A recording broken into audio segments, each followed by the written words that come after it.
Cinema వాళ్ళకి రేట్లు పెంచి గవర్నమెంట్ అడిగితే పెంచుకోండి మీరు రేట్లు అంటే జనం పడింది.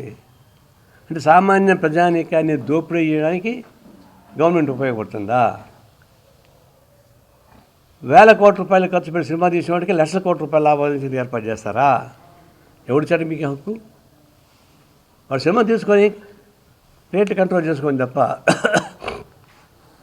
ఆ విధంగా పర్మిషన్ ఇచ్చేశారు. అంతే. కాబట్టి నీ వ్యవస్థీకృత లోపాలలో నువ్వు ఎవరైతే లబ్ధి పొందుతున్నారో అక్రమంగా, ఆ లబ్ధి పొందినోడికి వ్యతిరేకంగా బొమ్మరవి పుట్టాడు.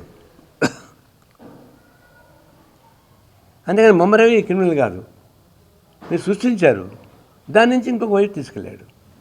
ఇప్పుడు కాంట్రవర్సీ రేపు అనొచ్చు, స్మగ్లర్ని దొంగల్ని మీరు సమర్థిస్తారని.